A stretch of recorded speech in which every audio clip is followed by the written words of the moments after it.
Once upon a time, there were two brothers, one named True and the other Untrue. True was always kind and honest, but Untrue told lies and was not trustworthy. Their mom was a widow and didn't have much money. So, when the brothers grew up, she had to send them away to find work. Each brother got a small bag with some food, and they set off. After walking all day, they sat down in the woods to eat. Untrue suggested they eat from True's bag first and then his own. True agreed, but Untrue ate all the best food, leaving True with only the burnt bits and scraps. The next morning, they ate True's food again. By evening, True's bag was empty. When True asked to share Untrue's food, Untrue refused, saying it was only enough for him. True reminded him that they had shared from True's bag before. Untrue replied, "It's your fault for letting others eat your food in front of you. Now, you'll just have to sit here and starve." True responded calmly, "You're always untrue, just like your name suggests." This made Untrue very angry. He attacked True and plucked out both of his eyes, calling him names. Then Untrue ran away, leaving True alone and blind in the thick woods. Feeling lost and scared, True stumbled through the forest. He found a sturdy lime tree and decided to climb up and wait there until morning, afraid of wild animals. He thought, when the birds start singing, I'll know it's morning and I can try to find my way. As True sat in the tree, he heard noises below. It was Bruin the bear, Greylegs the wolf, Slyboots the fox, and Longears the hare. They had gathered to celebrate St. John's Eve under the tree. After eating and drinking, they decided to tell stories. Bruin the bear said, "The King of England can hardly see because his eyesight is so bad. But if he rubbed his eyes with the dew from this lime tree in the morning, his sight would get better." Greylegs the wolf added, "The king also has a daughter who can't hear or speak. Last year, she accidentally dropped a piece of bread at church, and a toad swallowed it. If they found the toad under the altar rails and gave the bread back to the princess, she would speak and hear like everyone else." The fox chimed in, "The king would also benefit from a spring of clear water under a big stone in his palace yard, if only he knew where to find it." The hare whispered, "The king's orchard is great, but it doesn't grow anything because there's a heavy gold chain buried around it. If they dug it up, the orchard would produce the best fruits in the kingdom." The fox said, "It's getting late now. We should head home." So they all left together. After they left, True fell asleep in the tree. When the birds started singing at dawn, he woke up, took the dew from the leaves, and rubbed his eyes with it. His sight came back just like before Untrue took his eyes out. Then he went straight to the King of England's palace and asked for a job, and he got it right away. One day, the king came out into the palace yard and wanted a drink from his pump. It was a hot day, and the king was very thirsty. But when they poured him a glass, it was dirty and foul.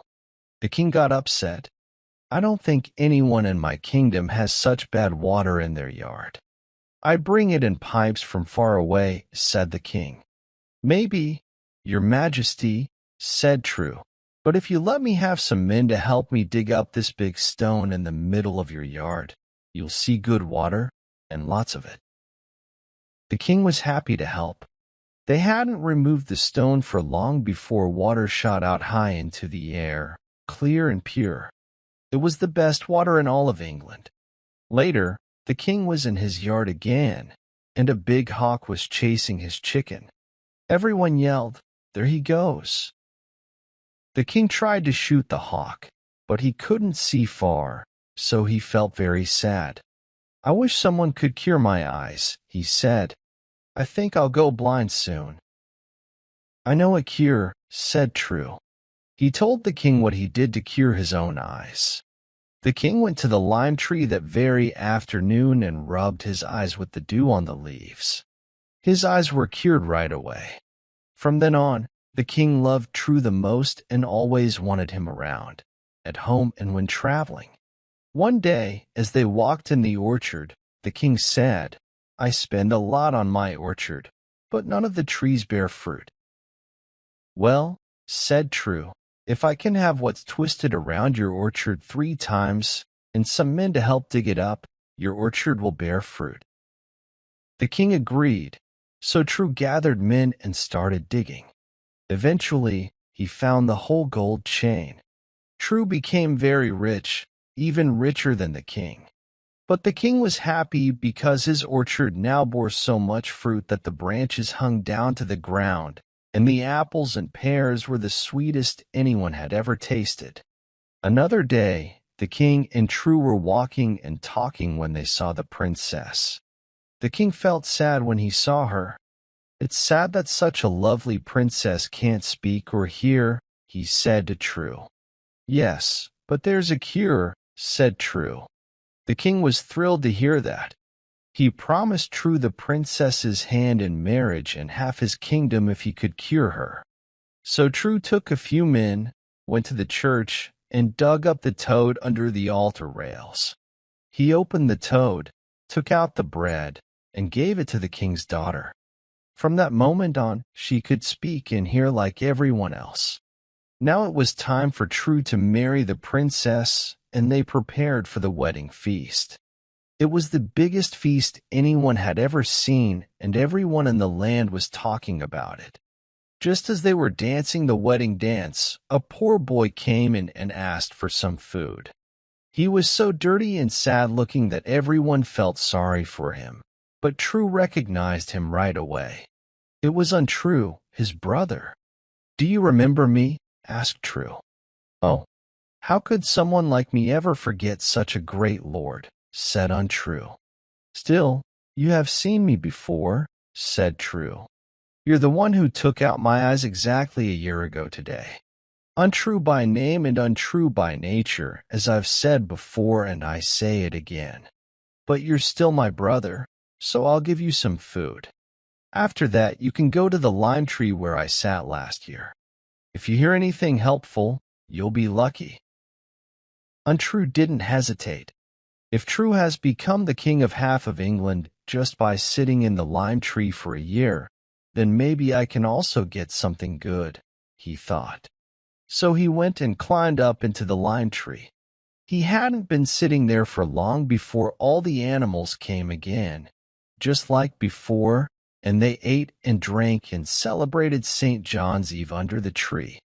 When they finished eating, the fox suggested they tell stories, and Untrue listened eagerly, straining his ears.